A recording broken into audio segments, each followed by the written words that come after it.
Yo, people, welcome back to the YouTube channel. You already know what time it is. It's time for another episode of All You Can Eat Chelsea. Joined with the casting crew, Miz and Younes. Listen, this is where it is. Why am I wearing sunglasses today? Because it's hot. It's been summer. Summer is summering in London. Good weather. And I thought, let me not let the beautiful sun, let me not waste this, and let me not let my day be spoiled by Chelsea or by any other things, bruv. Yeah. Have you looked outside? Yeah, it's raining. It's been bucketing down since 5 a.m. Just chatting shit, honestly. I'm just chatting shit. Miz, how you doing, bro? You good? Yeah, bro. I'm doing better than Chelsea, but just a bit of a prelude. Mr. Negative Miz, you're going to have a lot of him today. I'm just putting it out there. What? We're doing so well. Silly. Come on. What about Liverpool? What are you on about, mate? Don't be a negative Nelly now. Oh, God. Younes, bro, how you doing? Talk to me. How you feeling? I'm good, man. I'm good. Yeah, no, I got to say, same as Miz here. You know, better than Chelsea. Happy days. All is good. Personally, all nice. By the way, Younes, your last video post that match, you were shook. I saw that video. You were shook. Same as you, Matisse. Like, yeah. Especially you, Younes. You were like, we're not winning the title. No, Younes was like, yeah, that's when it hit me. Yeah, Younes literally, like, he actually had a big reality shock that I'm not happy, by the way. Like, yeah. It's like all along he was happy, and then he's like, I'm actually not happy. Do you know what it is? Go on, Younes, go on. No, I was going to say why, because so many things went wrong at the same time. I'm like, no, what's going on? This isn't right. Considering how well we played against Tottenham, to see all of a sudden so many, it wasn't just one or two things, you know, it wasn't just a Mendy mistake. It was beyond that. There were multiple things going on at the same time, and I'm like, oh, what's just happened, bro? We made Leeds look like Iniesta, Xavi, Barcelona. Like, to be fair to them, they were unreal. But the fact that an accumulation of things at the same time that went wrong is what worried me. Because if that's going to be the trend, we're not in for a good season. So, do you know what it is? It felt very much like last season, and the Tottenham game also felt very much like last season. Because last season we had great performances, especially in some big games. Liverpool, Tottenham, you know, Arsenal, United. We have some sort of weird, Real Madrid. But you know, we have played well, brilliant against big teams before. I think Tuchel's got a really good record against the top managers. I'm not talking about your Ollie's and your Artetas. Of course, that's where we've had some issues. But when it comes down to your Contes and your Klopps and your Peps and your Zidanes and your Simeones, we've been brilliant.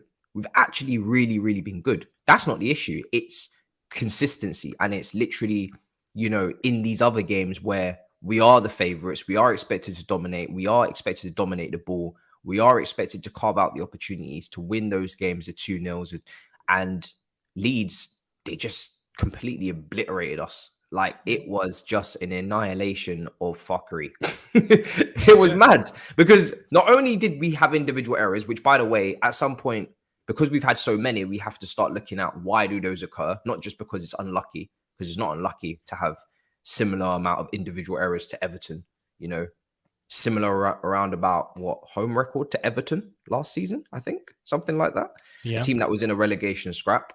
And I think it highlights once again that with no cover, with no Kante, without players in the midfield that we know are injury prone, that we need to have replaced and we need to have backup for, and not backup, but Cucurella level of competition for Chilwell for, we are once again in the mud, because we don't have press resistance in there. We don't have balance. We don't have all of the things we need to tick. And sad thing is they're going to get injured again. World Cup, I have no doubts. More than you can believe, they will be injured again. I can guarantee. More than last season. More than last season. And you know what? More than you can believe. We cannot replace them. Hey, it's funny. We got Pep Here we've got suffering over here. Miz, you got to take someone. You got to take someone. I can't do impersonations like you guys. I'll just be me. How about someone needs to be them? I'll be me. We cannot replace. and I'm gonna cry, much like Pep did, if I see that shit again in midfield. For real. But have you guys seen that Pep picture in Twitter? How Saint Maximin takes the ball and he's like, He did the same thing when Vinicius went past Fernandinho, and he was Fernandinho, and he was like, he had a Vinicius moment. went past like halfway. It was halfway. Hilarious though, they ended up gaining on their title rivals Liverpool after that result. So that, and you know what? It's the way you draw. Newcastle were brilliant. We know Newcastle are a good team. We struggle at Newcastle as well, but then they come back 3-1. It's different to drawing a game if you was to give away 2 late goals and be pegged back. But yeah, I mean, back to us. Man City's at a different level, man. It doesn't matter how many goals they're down. They have this belief they're always going to come back. Always. And you know what? I'm pretty sure even both of you guys, when we were watching that, we knew, unfortunately. City's going to come back. Because our record, when we're 2 goals down, did you see it at half time? The statistics went up. It was something like 46 games or 45 games, 42 losses, 3 draws, no wins. No wins from 2-0 down at half time. That is mad. Considering there's a whole 45 minutes. Yeah. Which is mad, because I think back in the day, if you had said that, they'd be like, no. Like Chelsea go 1-0 down. Yeah, we're winning 4-1. It's not a problem. And generally we do, Younes. And generally was that statistic not since the Premier League began? Well, let me say, like, I guarantee most of those results have come in the last few years. Like, I don't recall too many comeback wins besides that Ajax one. Yeah, that's the thing. We're not great. Even before, we would rarely go down anyway. Yeah, exactly. That's the point. Our defense is usually really, really good. We don't really concede 2 goals that often, even under Tuchel. Another statistic was last season it took us 15 games to concede this many goals, or 14 games, and this season it's taken us 3 for 5 goals. Took us 14 games last time. Obviously, last season we was chasing that Jose Mourinho record. We were in it. We were actually believing it, and then it all went tits up. Kapoots. Yeah. I mean, but also we're away from the game, so we're not gonna talk about the game too much. We've obviously already spoken about it at length, and I don't want to trigger anybody here once again. But yeah, it was a shambles. I mean, Miz, I'm guessing you didn't really learn anything new from that. You knew that our midfield without certain players was a mess. You knew that the attack was still pretty dysfunctional, and couldn't create opportunities consistently. What else was there to learn, really? Do you know what? You're right. I didn't learn anything new. I think much like both you boys, I was hella shocked though. Like I left that match. Yeah.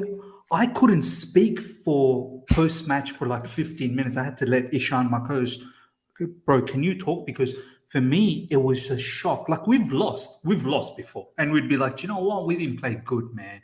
Everything we did was that match. I have to say, it's not like of course, we didn't play well enough, but it's the fact that Leeds overpowered us.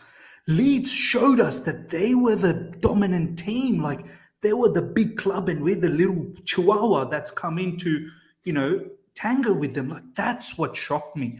I don't know about you guys. I left that. I was really shocked. I was thinking, I can never experience that. That's a no, because that scared me. That made me. I woke up the next morning angry, so angry, and I was like, every single player needs to feel ashamed after that match. That how is Leeds? And you look at that lineup, and you look at that manager. Nah, boys, nah. You can't happen like that. But. You're right, Matisse. I didn't learn anything because everything that we sort of knew happened. But I have to say, still, I'm disappointed, though. You can't help being disappointed. 100%. Yeah, never expect to lose 3-0 to Leeds. I backed Gallagher to be in that pivot, thinking, this is my thought. I know everyone's going to say, Gallagher's not a pivot player. I'll tell you why I thought he could possibly work there. Let me give you guys my logic, and I want to hear what you guys have to say. One, obviously, Kante and Kovacic is injured, so you can't have them. Yeah. I didn't want to bring Ruben Loftus-Cheek from right wing back to put him there because I'm like, brother, you're doing good, you carry on because you've not done well for us. And for the first time, you're looking the bits on that side, you carry on. So then I was like, well, Ampadu is not someone is favored by Thomas Tuchel. So it's got to be by default Gallagher. And I'm thinking Gallagher, if you think about it, with the ball, what does Kante do for us in that role? With the ball. Drives up and down, right? Drives up and down. You see Kante in the final third as well. So I'm thinking with the ball, Gallagher, do that bit that Kante does. Without the ball, yes, there's going to be a bit of deficiency because Kante without the ball is elite. Whereas Gallagher, you without the ball, you need to learn. But I was just shell-shocked how overpowered Gallagher got by Tyler Adams, Aronson, and Rocker. Yeah. I'm like, dude, but reality check. Yeah. Gallagher, boy, this is Chelsea Football Club, bro. This ain't Crystal Palace counter-attack. Sit back counter, no time to think, one-time pass, and you release Zaha, whatever the case is, right? Back last season. You actually need to be an engineer. You have to be an engineer in midfield. And then obviously we'll talk about the front, but I'll start with you guys with that Gallagher thing. I mean, for me, that was a bit of a shock. I mean, before I go in it, Younes, what did you make of that lineup? Was you happy with the pivot, or did you want to see maybe a single pivot? Because I wanted a 3-5-2 to begin with Mount dropped in there as well, just to help him build up play. I felt like Gallagher was definitely going to turn over the ball. And when I did my Leeds previews, with two different Leeds fans on purpose, because first of all, it was really easy to find great Leeds content creators, but also I wanted to establish how they play because they're completely different to Bielsa now. And one thing they still do is press. You know, they're much more organized defensively. They're no more, so rock and roll in the way they play the game. They're much more structured. He's got a lot more of his players in. Even though Rafinha and Phillips have gone, they actually might even be more balanced. But I wanted to see the press. And he told me the press is going to be very unique, very narrow, and very aggressive. And Gallagher turned over that ball quite a few times in midfield in the first stage. And I can't even get angry with him because I knew that would happen. Exactly. I know he's not that player. He's not a first phase midfielder. I call him first phase midfielders. I think Kovacic is a first phase midfielder. I think Jorginho is a first phase midfielder. I think Mikel, when we had him, Matic, first phase midfielders, De Jong, first phase midfielder. But this is all on the ball. And then you have Gilmour, first phase midfielder. And then you have players in the first phase off the ball that need help, that may be good on the ball. But Gallagher is not a first phase midfielder on the ball. Off the ball, I wasn't as worried because I was like, do you know what? He's got a lot of energy.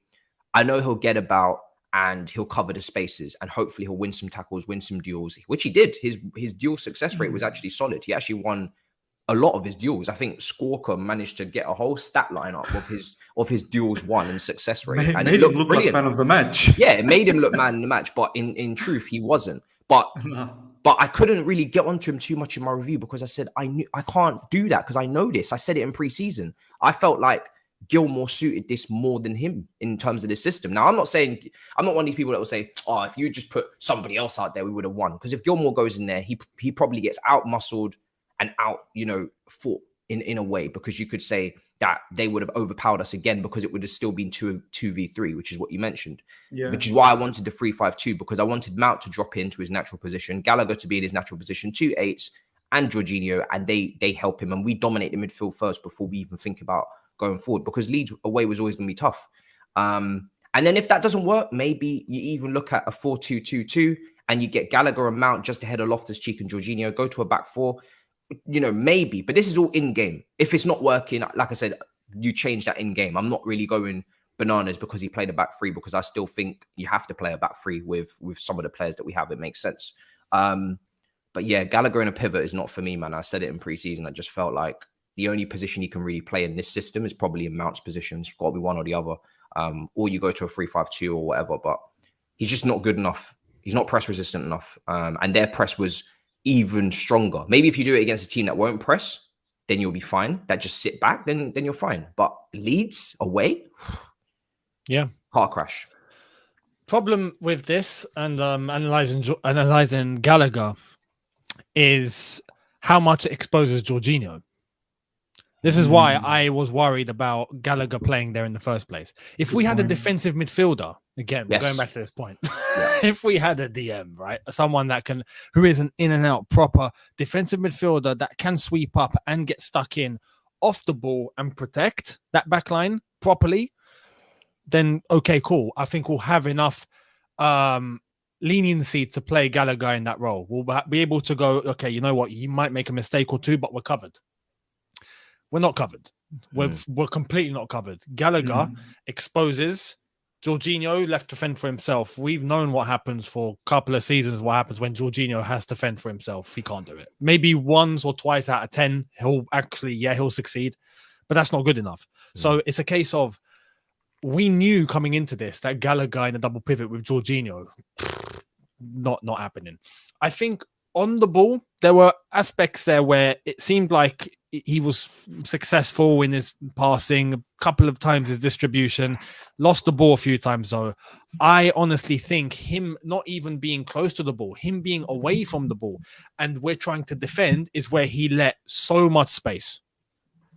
I feel like he literally allowed a red carpet to be rolled out and Jorginho had to be the one to protect it. The amount of times Gallagher looked a bit baffled in terms of where he should actually be placed when Leeds were on the attack is the worrying thing. But we knew this. This is why I agree with Matisse. I can't drill him or drill into him and go, what are you doing?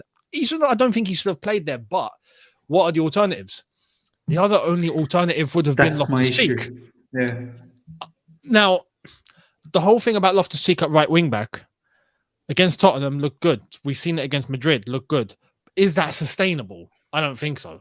I truly believe Reece James should be there regardless. But this is the thing that it doesn't feel like there's complete stability in all these roles where I felt like we should have stability anyway. Like at right wing back, that should just be Reece James nailed on.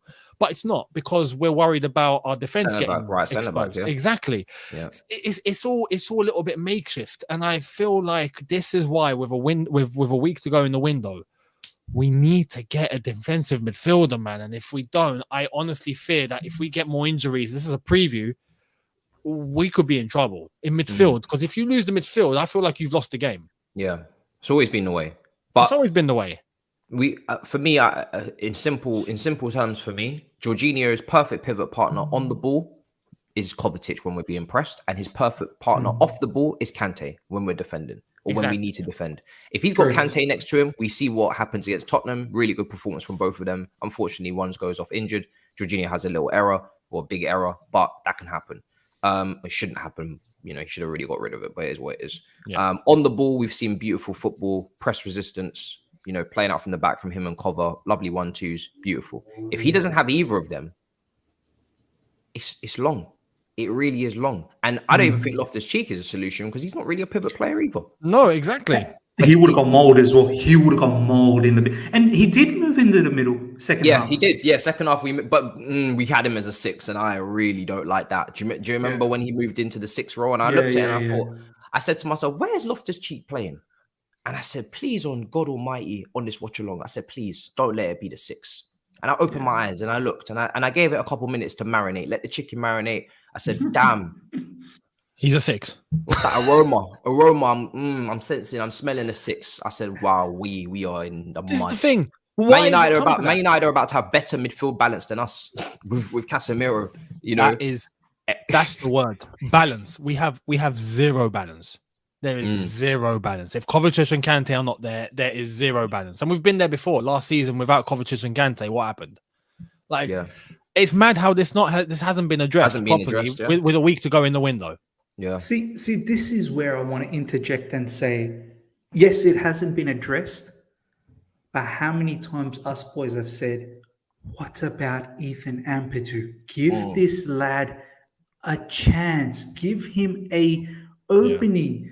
Because I think Ethan Ampadu gives us physicality, athleticism, ball playing ability, and he can run about, as Younes and Matisse both were saying. Like if there is a mistake, he can recover and make that. Why not for a second? And I think Matisse did this in his channel once as well, and I've done it multiple times in my channel with Ryan. I think, and hear me out, boys. hang with me with this thought, right? I think I know you're going. I think you know, Matisse. Why not Ampadu as the CCB, the middle CB? Yeah. And you have whoever brothers that you want to have on the right and on the left, and you carry on with your wing backs, but allow Ampadu to shift into that DM with the ball. So the middle CB essentially becomes a DM with the ball, which then becomes a back four, right? Because you take the middle CB out, and then play with the eights. Play with the 2 8s that we've got several 8s in our team. Play with them. Or if you have to, have a Jorginho as well. If you think you need to be able to control from a possession-based style. But I think Ethan Ampadu can do that. So have Ethan Ampadu as a middle CB. Have your Ruben Loftus-Cheek on the LCM, Mount, RCM, whatever the case is, whatever permutation combinations that you want to use, do that. And then you allow the forwards, the wingers, to be wide. Sterling wide, whoever else wide. Ziyech can then start playing as well as a wide right-sided player. You've then got Reece James, who becomes with the ball a fullback. Without the ball, he tucks in and becomes a 3 at the back, with Ampadu dropping from DM to that centre CB. I feel like we have the ingredients to at least try, unless I'm missing something. Maybe I'd love to see it in a cup game minimum, but I think it's just about trust. I don't think you trust him. Why? Yeah, is something in the training ground? I don't know, but it's a massive. I agree with you, because I've said it before. Now I wouldn't do that every game, because I do feel like Silva does start for us most times, so it will kind of be like a backup option, or even off the bench as well, off the bench option. If I expected Ampadu to come on in the 6, not Loftus-Cheek, that would have in my head resonated more as DM for DM instead of 8 for DM. But anyway, it's all about trust, and it's all about tactical. The level of tactical instruction you're going to give to a player. That's a lot of work for Ampadu in terms of importance. So a lot of importance. You are effectively the middle CCB. You're effectively the DM. You're effectively a build-up. You're effectively everything. You're the epicenter of the team to a degree.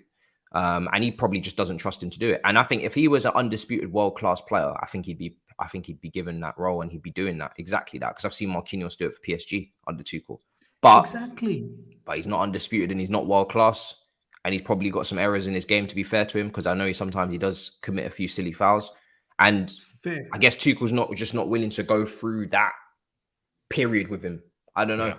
But I would prefer to see, that given a trial than to see Loftus-Cheek in the 6, for sure. Or Gallagher in the pivot. Or Gallagher, yeah. So surely, Matisse, there comes a time where he just got a squad number, so surely there has to come a point where Thomas Tuchel has to say, do I let the players kind of suffer, in areas where I feel like they could possibly suffer, or do I allow someone like Ethan Ampadu to come in and play that role and just see what actually transpires? How does Ethan Ampadu get trust? Basically, that's what I'm trying to say. How does one get trust? Do you know what I mean? Game time, isn't it, really? That's what it is. Some would say from training, at least. The argument I see from some people is he's seen him in training all the time. He's come to a conclusion. He's just not it. He's not worth it.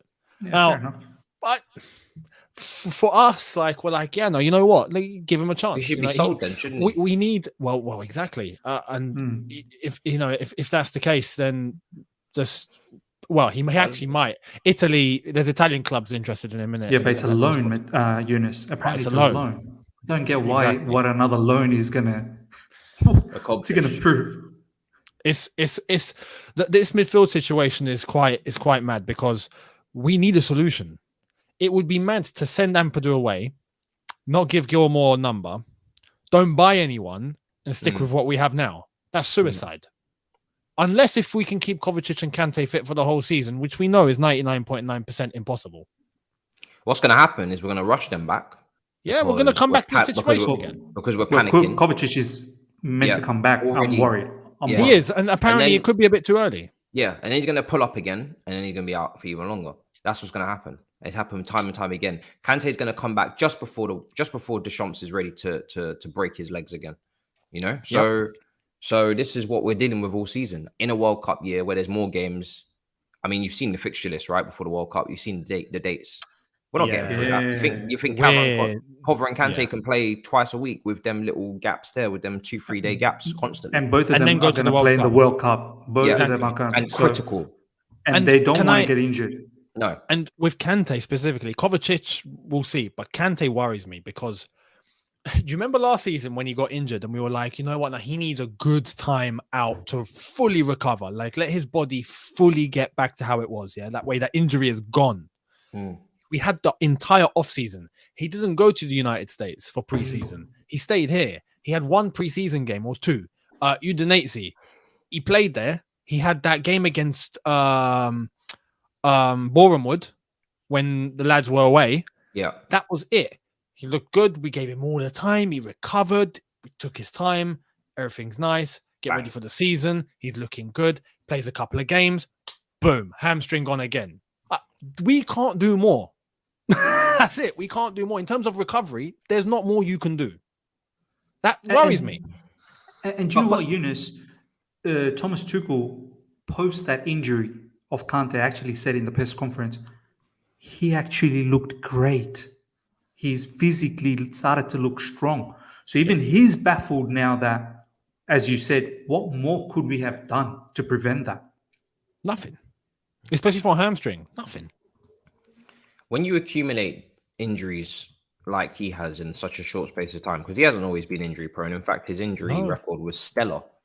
But I keep saying it, like he's a car. There's a lot of mileage on the car. And now we've got to the point where the car will keep breaking down because he's been overused, overplayed. And he's always been a higher volume play. He's covered all of the grass. He's covered the whole pitch. That takes its toll. It has to. And we've got to that point. But instead of admitting that we've got to that point and using him as a rotational player and taking him out of our plan in terms of first 11, what you get when you say this is everybody flocks and says, don't disrespect Kante. He has to start every single week. How can you think that he needs replacing? I said, all right, fine. You win. Don't replace him. Start him every week. I dare you. See what happens. Injured again. Oh, guys, we really miss Kante. I don't care. I don't care. I don't feel sorry for us. When rivals come and say, oh, you did have a few. No, we didn't. We didn't have any injuries. No injuries. This is our team. There's no feeling sorry for Chelsea anymore in terms of injuries to Cover and Kante. We know they get injured. This is a fact. This is the fact that either the fan base, or some people in the fan base don't want to take it, they don't want to accept it. This is the reality of the situation. They get injured. You either deal with it and you replace them. So when they are out, we don't suffer. Or you can keep crying into your bed sheets every single time they get injured and saying, we would have been better that game if we had Cover Kante. Guys, don't go too hard on the team. We were missing Cover and Kante. All right, cool. Don't go too hard on the team if we finish fifth because Cover and Kante were missing for most of the season. And then we are playing the Europa League Champions. Yeah, that song. I don't even know it. Like Mario Brothers. I was like, but I don't think like the Champions League race, because when people are saying, listen, yeah, it's only 3 games in, the transfer window's still open. Thankfully, I'm hoping that we get something done because our record in January is a little bit sketchy for improving the team. We don't always really attack that market properly. The top 4 race is going to be so close. We've already seen it go to the last day, so I don't really know how many more. Alarm bells are not going off for people. Wolves, last day, Mason Mount free kick. Aston Villa versus Tottenham, Bale saves us. How many more times do they have to knock at the door and say, we're coming, guys? Yes, true. We're coming. And then you see Conte and Tottenham and Perisic, both footed, is whipping in corners. They're playing like dog shit in the first half. The Wolves are still winning. You see in Arsenal, Jesus, Zinchenko, balling out. I'm not saying that they're going to, we're not going to make it, but I'm saying, guys, it's going to be very close and it's going to be very fine margins. And these are the fine margins. Midfield, that can make or break. And then if we finish 5th, will people be so calm when if we're playing Europa League football after spending all this money? We can say, listen, yeah, we're in a rebuild. We're trying to have Tuchel stamp his identity on the team and all of this stuff, but there's still minimum baseline requirements. You can't finish wherever and it doesn't matter. That's not how it works around here. And that's not how it works with Todd Boehly, because his minimum expectation was Champions League. I remember him saying it. What's your expectation to qualify for the Champions League? That's fair. That's what we got to do. That's what we have to do. So, and we're not going to do that. We're not going to guarantee that, should I say, if we don't sort out these issues. We can't sit here saying, hopefully Partey gets injured, or hopefully Partey, he's injury prone. We have to make sure that we take care of our own business. I'm not one of these fans that can sit here and be like, it was a good weekend because we dropped points, but so did they. I don't do that. Did we take care of our own business? I see people tweeting, we're ahead of Liverpool. What? What do you mean we're ahead of Liverpool? They're on 2 points. It's not difficult to be ahead. Man United won 1 game and jumped above them. What do you mean we're ahead of Liverpool? Who cares? It's 3 games in. And the other point is, who cares?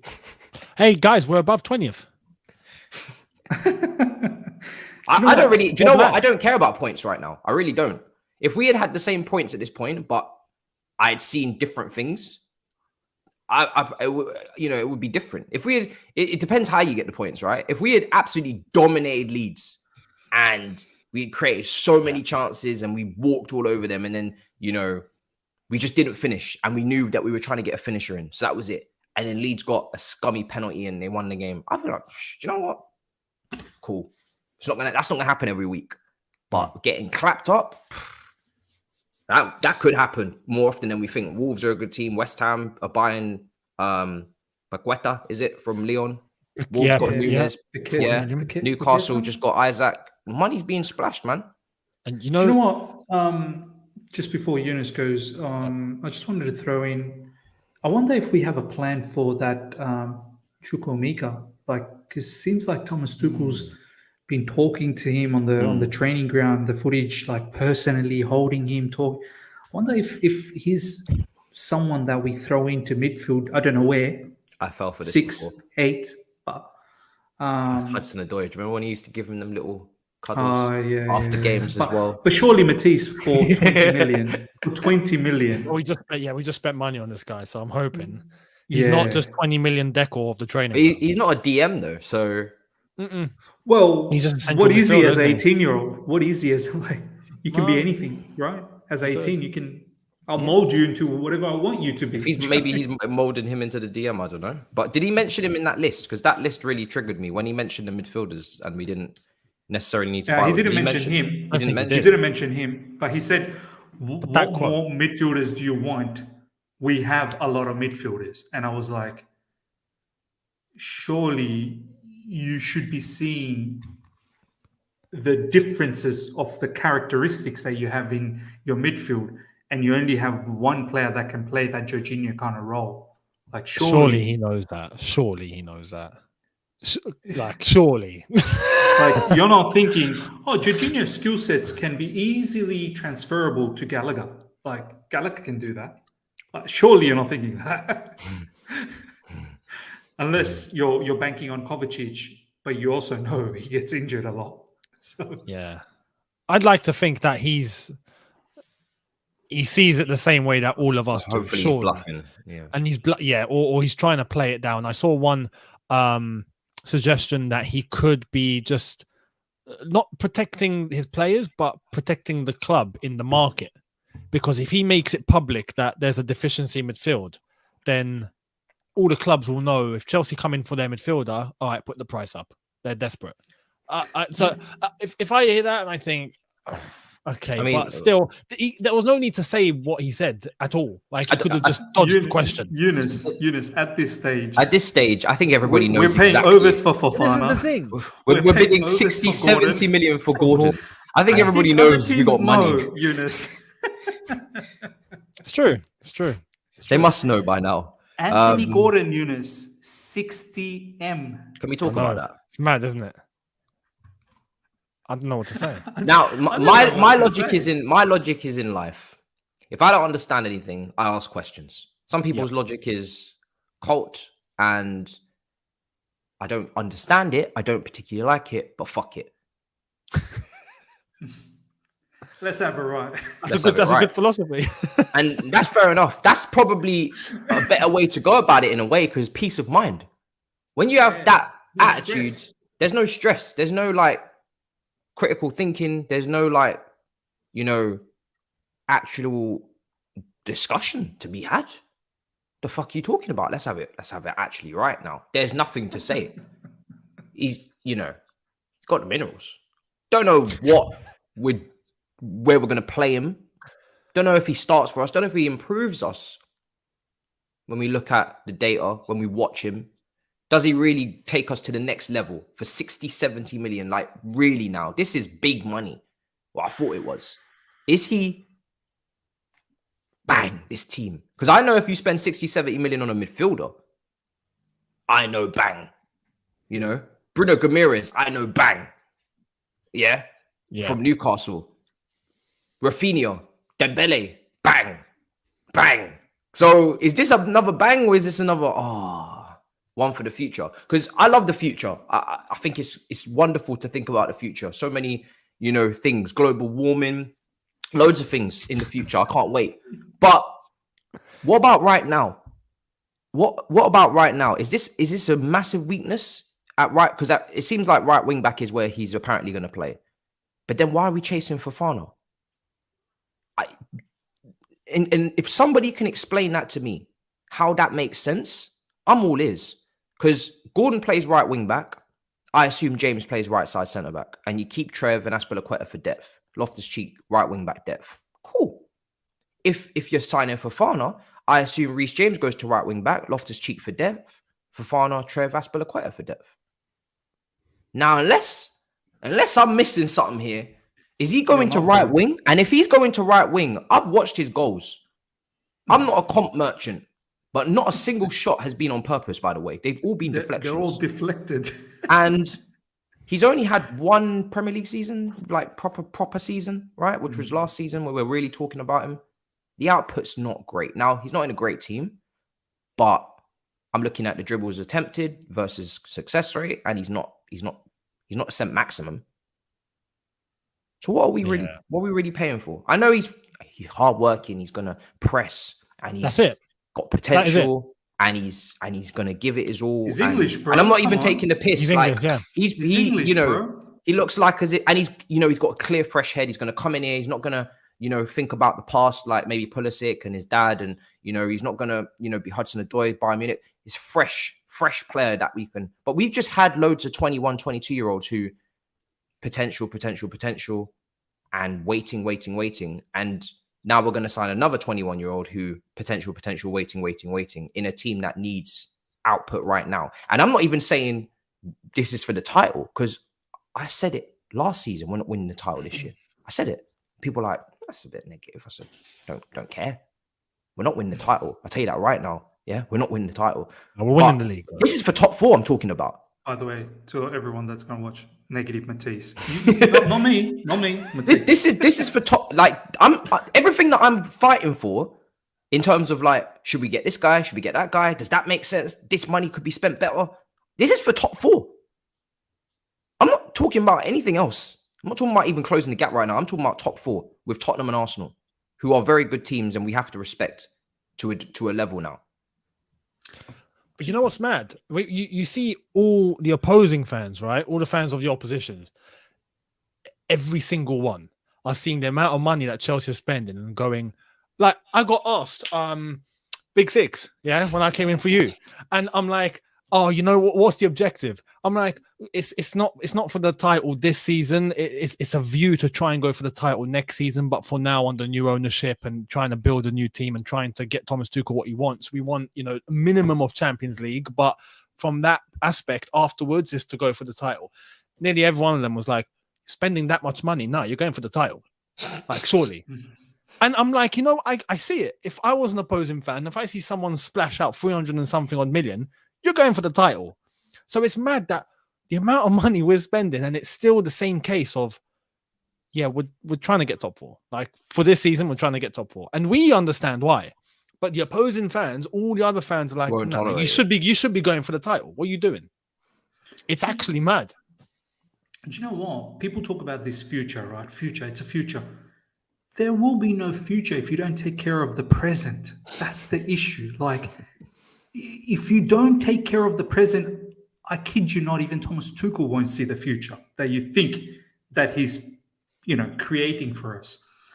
In regards to that price tag, I said the same thing, Matisse, that how are you getting Anthony Gordon, which to me seems like he's going to play as a right wing back, the furthest right player, able to take on the man, pace, energy, whipping crosses after crosses after crosses. Look, I got nothing against Gordon. I just got against the price. I think he's a good player. I agree. As I said to you guys last time as well, I've watched a bit of Gordon. He's actually fairly good. He's exactly what Spurs valued him at, 35 mil. He really is. That's about the right price for him, right? Yeah. But going back to Matisse's point, I said the same thing, that if he's coming in as a right wing back, surely for 60 million, you're not benching him. Like at 60 million, Todd Bowley's going to be like, Thomas, I ain't bought you a 60 million player to be in the bench. I need that kid to be running, galloping, right? Yeah. So what does that run mean? for that money.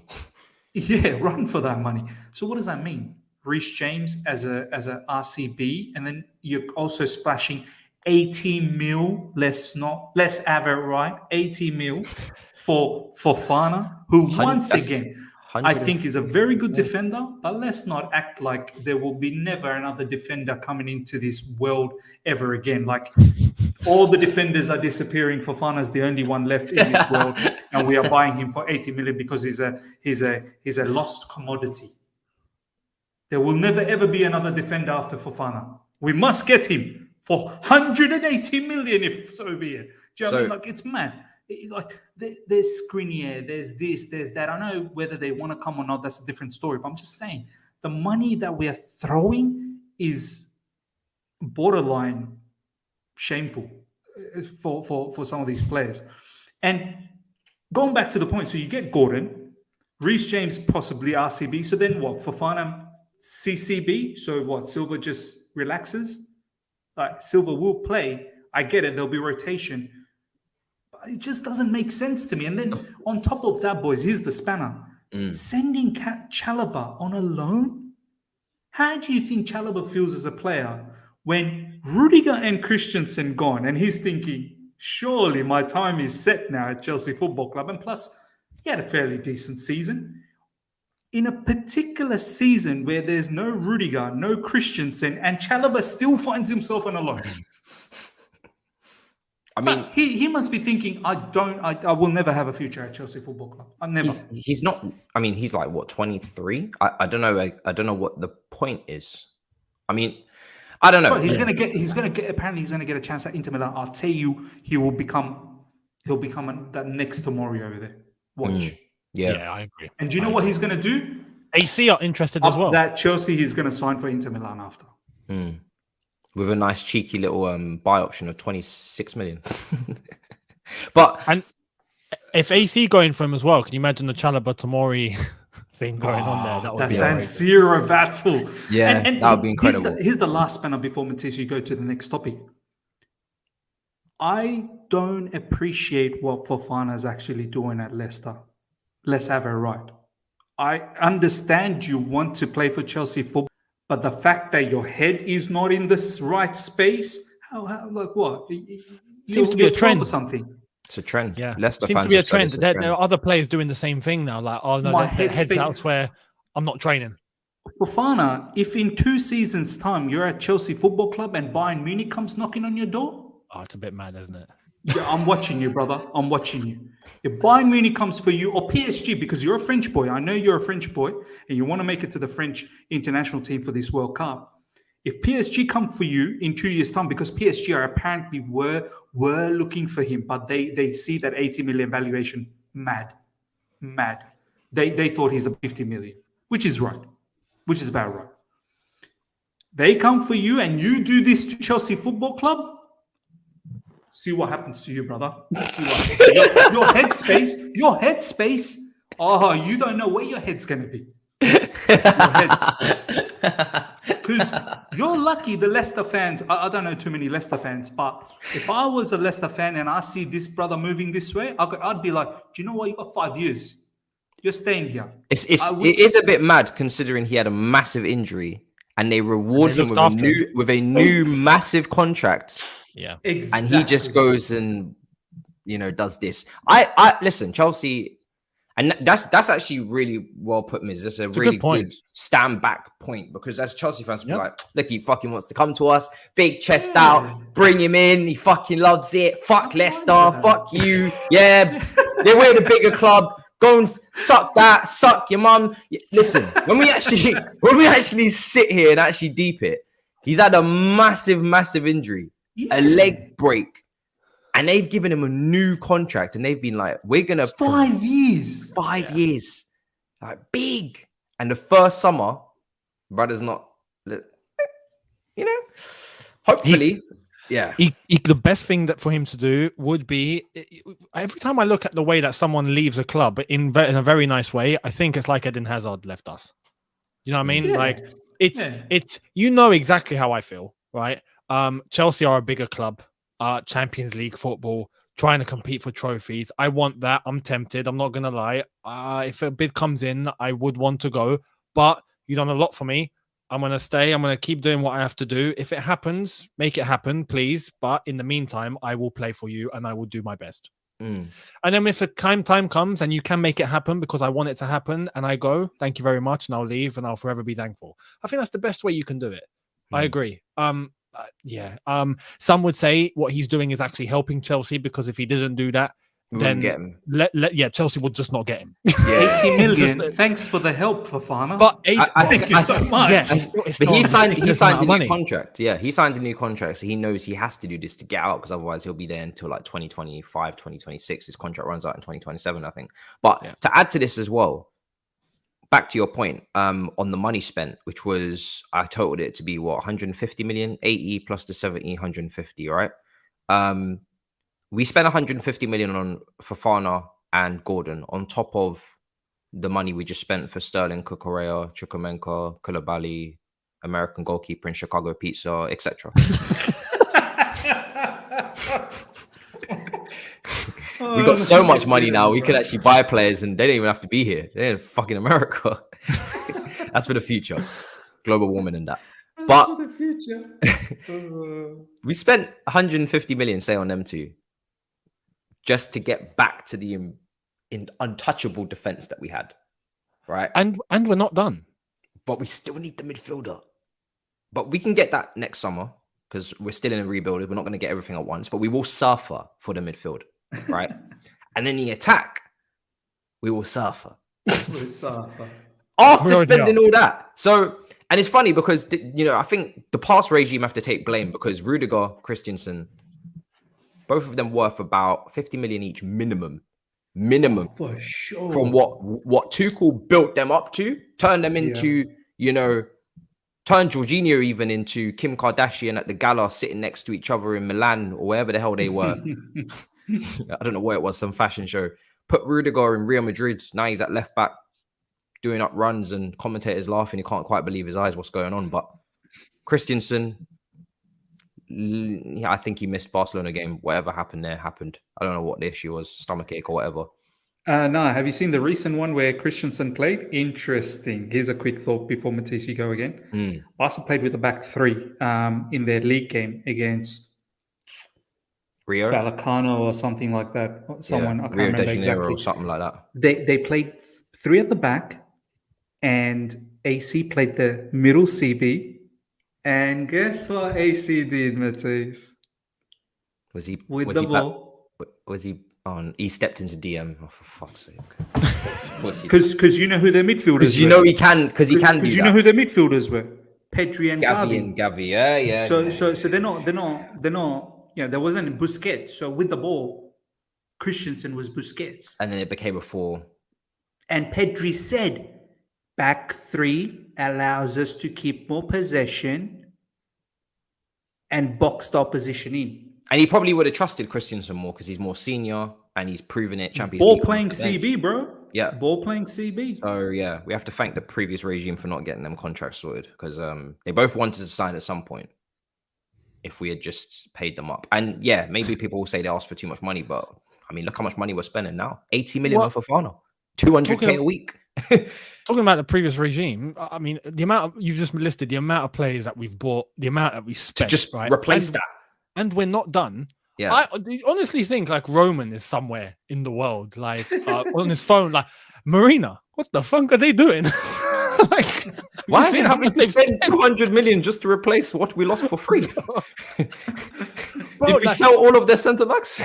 I don't think we've not spent 400 million in a window, have we? Ever. Apparently even Roman's like, whoa, for a club. What the fuck are they doing? Yeah. It's just mad how much we have to spend to replace what we had before we even get to improving. So when people say you spent all this money, you should be going after this. I can only apportion some of that to actually improving the team. Sterling, but that's to replace the previous flop of Lukaku, the monumental flop of Lukaku and Werner.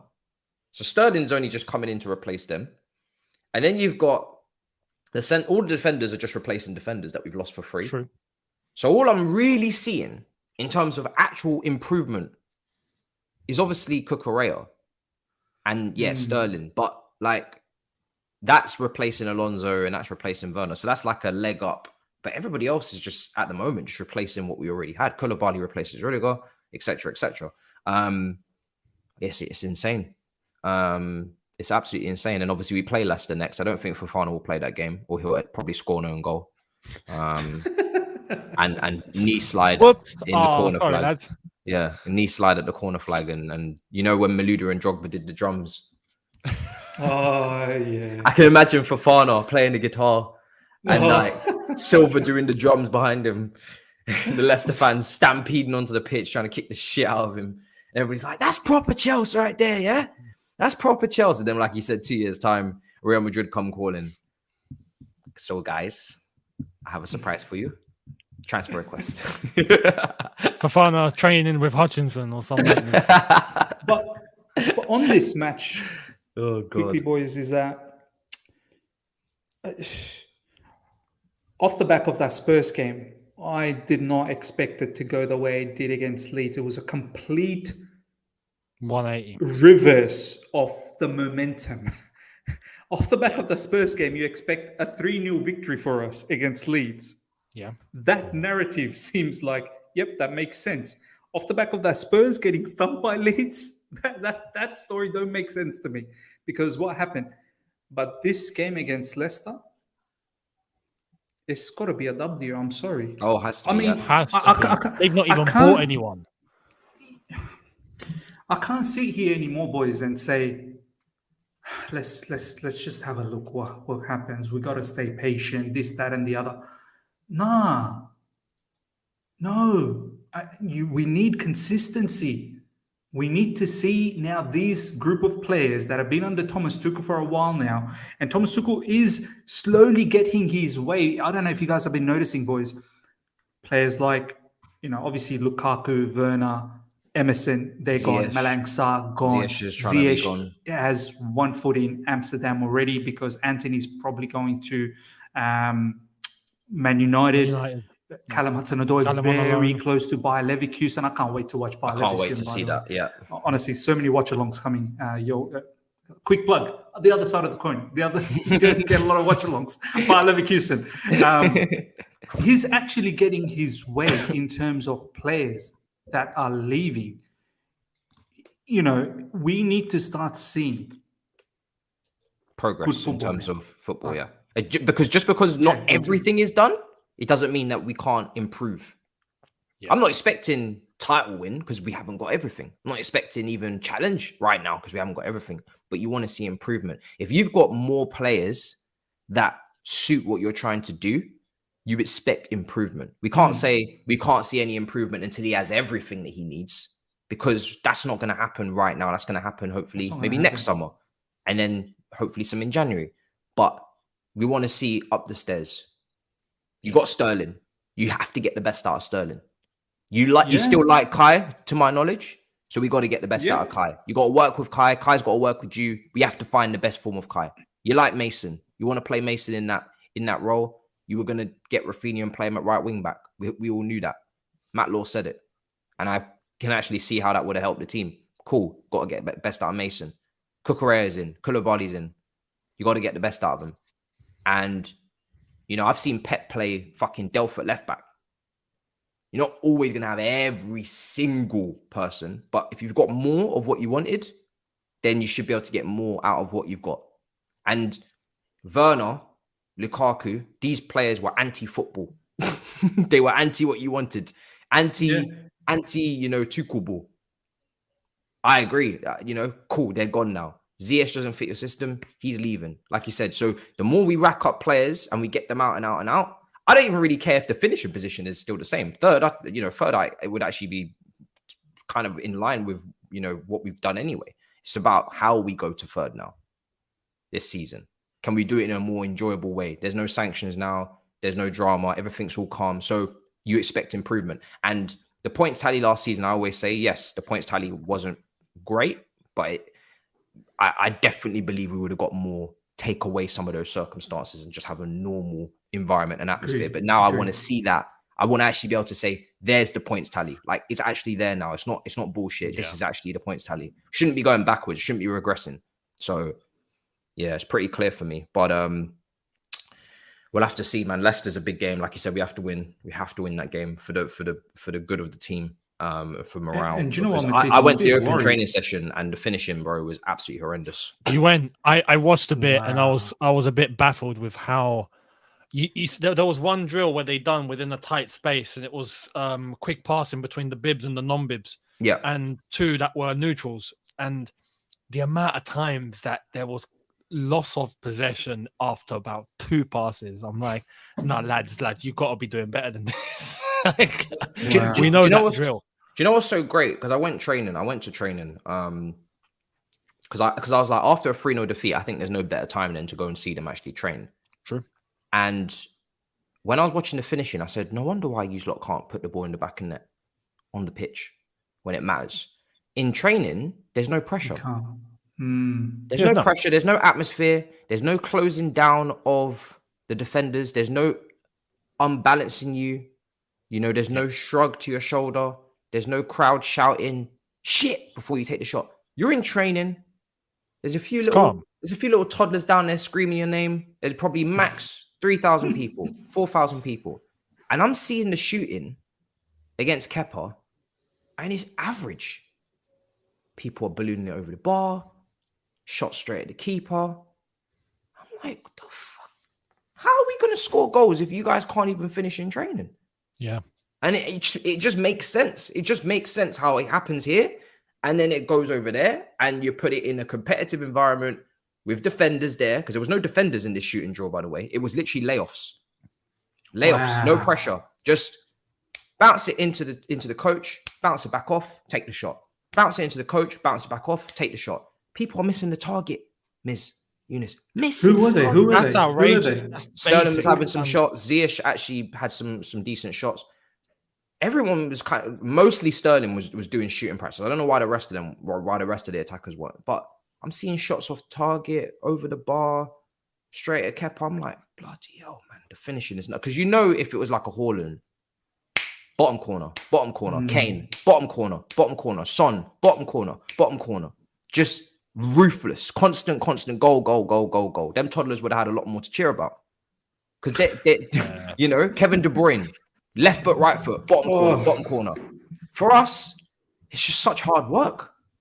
But this is the point, is that we all knew when Sterling got here, he wasn't an elite finisher. He scored a beautiful goal, but it was offside. But he's also going to miss chances. He's not an elite finisher. I saw some of his shooting, some of them went in, some of them didn't.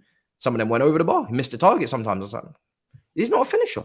So in that respect, we still need a long way to go. So, and then chance creation, I mean, I don't know if you guys have seen the statistics where 3 big chances created in 3 games. Is it something like that?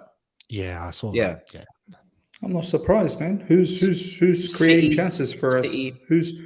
Do you know, like, this is the thing, and I don't want to. I know we're slowly coming to the end of the show. Like, I don't want to talk about Havertz and Mason Mount, and I've said it. How many times did I say last season as well? I said, boys, here's a message just for you for Mason Mount. Like, I wanted to be real on him. You can tell me otherwise to everyone that's watching. I like Mason Mount a lot. He's an industrious player, but please don't tell me that he's a creator. Like, he's someone, I like him, and he looks much better when he plays deeper in midfield and he drives with the ball, and then every now and then he'll hook off a shot. But he ain't your KDB style of creator. Do you know what I mean? Finding those passes. Look at the way, and I'm not saying that's probably demanding a lot from Mason Mount, but Mason needs, and this is why I wanted Frankie de Jong, man. I really did. Him just behind the two forwards up front. He finds those passes. The pass to Bernardo Silva versus Newcastle. Yeah. Oh, wow. What a pass, isn't it? What a pass. Oh, my God. That was outrageous. Oh, my God. Outrageous. That really was outrageous. But yeah, going back to, I don't want to take too much of the time with Mount, but going back to that Leicester point of view, Leicester is in a situation where they're going to fight for a win as well. I think they've had 2 losses. They're 19th. 2 losses and a draw. 2 losses and a draw. So Charity FC's in our blood, runs deep. So I don't know, man. I don't know. I'm confident. I was confident for Leeds, and I'm going to be confident for this because I just, like you said, if we don't, I'd be shocked. I'd be jaw dropped. I'd be unable to talk for a few days. I'd be like, what? How do we not win that? I expect us to win this game. Arsenal. Expect us to win. I expect us to win. But we don't expect the opposition to just bend over backwards for us to ram it up. Do you know what I mean? It'd be shocking if Leicester got a result. But Maddison, out of all the teams possible right now, this is going from last season. Leicester have looked a bit of a mess. They've not reinforced at all. True. They're still the same. And they're 19th. If we don't get a result against Leicester, there's not much other team that you can expect worse from. Like, Leicester are in the mud right now. We don't win against Leicester. That's a problem. All of a sudden, we are in trouble. Younes, I'm just worried that those Leicester boys, they're very cheeky, man. You know, Vardy, Maddison, and all of that. Like, they're very cheeky boys. Even in social media as well, they're very cheeky. You see a bit of clips. I'm just worried that they may look at Fofana and go, this is the team you want to go to. Watch us bring up that real Leicester today just for you. Here's a little show for you. And they could just turn it on that day. Let's not kid around. Leicester, if they want to turn it on, they can turn it on. Good team. This is not a Mickey Mouse team. We've seen... Boys, do you remember Frank Lampard days? The Leicester beating that we took 2-0. Yes. Right before he was sacked. That sealed it for Frank Lampard. Yeah. Bruh, that day, I was ashamed to be in the field. I was like, oh my God. This Leicester team's too good, man. Ashamed. Yeah, Maddison. If they want to turn it on, they can turn it on. Yeah. Are we at home or away? We're at home. We're at home. And also, after Leicester looking at what Leeds did to us, they'll have a bit of fire. This is the thing with Leeds. That stat about them running, what was it, 11 kilometers more than us? That was outrageous. That's just like what are you doing? Younes, that's one player more. Literally. Yeah, that's one player more. That is. It's like we played with 10 men, but they played with 12. That's exactly it. They played with 12, basically. With 11, they played with 12. Yeah. To think that they could pull that off.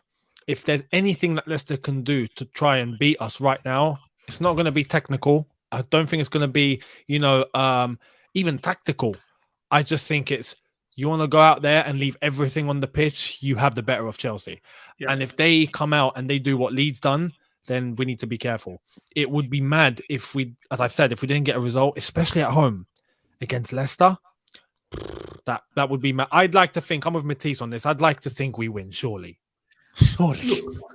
Look, I'm backing us to win. But I'm just saying, to the players. Oh, it's very possible. Yeah, absolutely. Don't be complacent. Don't think that it's Stamford Bridge, thousands backing us, cheering us, millions. They're complacent after a 3-0 battering. then I don't liquidate. The thing is, with the point that we made before, talking about Leicester, about creating chances and our shooting, I want to say, like, this is key, because I think a lot of people believe it's one or the other. There's some people that go, we can't shoot, and then there's some people that go, yeah, no, but we're not giving the service, we're not creating. It's both. Yeah, it's both. We don't create, and when we do somehow find a chance to create and we get it forward, we ain't finishing our dinner. No. So regardless, one way or the other, we're stuffed, and that's the problem. Again, you bring that to Leicester, where you dominate a game, you use up your energy, you don't finish, you don't create, then Leicester go on the same rampage that Leeds decided to go on to physically, and they find one chance and they win 1-0. It's very possible. I see the game going either of two ways. And both the ways are quite scary for us. One, either Leicester takes a stance that says, Chelsea, try and open us up. Yeah, exactly. 6 at the back. Yeah. 6 at the back, Vardy up front, Maddison just behind, Harvey Barnes whipping the long ball in transition. Will unleash Maddison and Vardy against your back three, and we'll take the chance. That's and Mendy, exactly what they're going to do. Mendy's Mendy. We know what he's capable lately, so we'll take the chance. Yeah. So that's one possible scenario, and we find it very difficult to break 6 at the back if that's how Leicester want to set up. Or Leicester actually comes out, press the way Leeds did, which will be very difficult to sustain unless they've trained for this the entire week. Physical conditioning, to be able to run 11 kilometers more than us, just the way Leeds did. Then they'll hurry us. And if you play players like Gallagher in the middle, with Jorginho, because we don't have any other options, our midfield's unless we rush back Kova. Unless we rush back Kova, and which we will do because he trained. I don't want to rush back Kova, please, because the season is not just now. Yeah. Like, we need this, brother. Champions League draw tonight. Champions League just coming around the corner. Do you know what I mean? And we need this guy to be fit.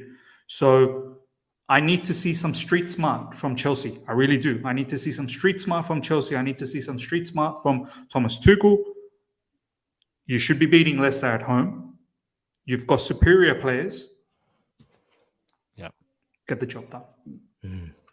100%.